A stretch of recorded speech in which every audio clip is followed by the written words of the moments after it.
It's 2 a.m. You're lying in the dark with your eyes wide open. Your body is heavy and exhausted, every muscle begging to shut down, but some stubborn corner of your mind simply refuses to switch off.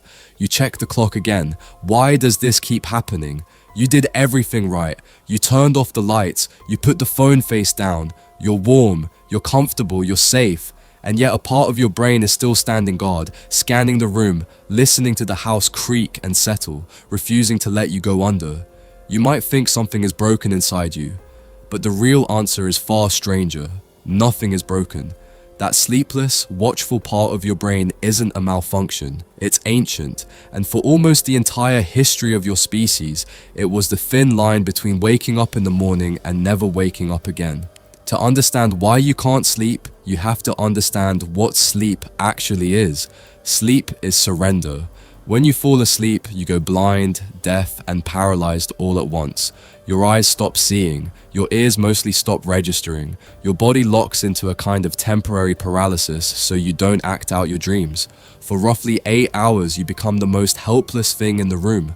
Now imagine you're not in a bedroom. Imagine you're on an open plain 100,000 years ago with no walls, no door, no lock. The fire is dying, the dark is full of things with teeth, and your survival depends on becoming completely unconscious for a third of the night. Do you see the problem? For your ancestors, sleep wasn't rest. Sleep was the single most dangerous thing they did every single day. An awake human can run, fight, or climb. A sleeping human is just meat lying in the grass. Every night, your ancestors had to gamble their lives on the hope that nothing would find them before sunrise. The ones who slept too deeply, too trustingly, in the wrong place didn't leave descendants. The ones who stayed a little bit alert did. You are the grandchild of the light sleepers, the nervous ones, the people whose brains never fully trusted the dark. That anxious flicker keeping you awake tonight is not a flaw in the design, it is the design. And here's where it gets genuinely bizarre. Your brain doesn't just stay a little alert. Under the right conditions, half of it literally stays awake.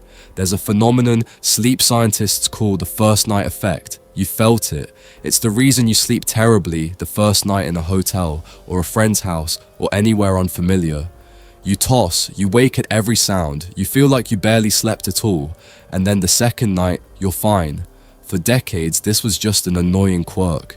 Then researchers Masako Tamaki and Yuka Sasaki at Brown University decided to look closer, and what they found is astonishing.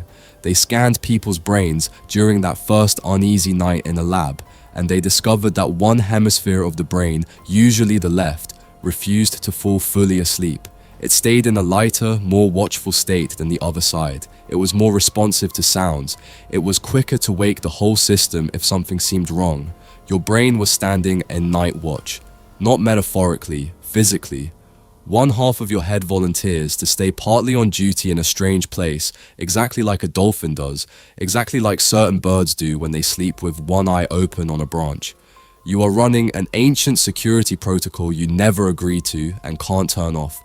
Think about what that means. When you can't settle in a new environment, your brain isn't being difficult. It has decided, without asking you, that this place is not yet proven safe, so it keeps a sentry posted until it is. And that word, sentry, points to something even deeper. For a long time, scientists assumed our ancestors slept in one solid, unbroken block through the night. The anthropologist David Sampson went to test that assumption in the real world. He studied the Hadza, a hunter-gatherer community in Tanzania whose way of life echoes how humans lived for tens of thousands of years. They sleep in groups, out in the open, much closer to the ancestral conditions your brain was built for. Sampson tracked their sleep across the night, person by person, and he found something remarkable. Out of more than 200 hours of observation, there were almost no moments when the entire group was asleep at the same time. Someone was always awake, an older person with aching joints, a young mother, a light sleeper stirring at odd hours. At any given moment through the night, somebody's eyes were open. They didn't plan this. Nobody assigned shifts. It happened naturally because humans of different ages drift off and wake up at different times. Grandparents tend to sleep early and wake early. Younger adults stay up later. Teenagers sleep latest of all. Layer those different rhythms on top of each other, and the group accidentally covers the holes.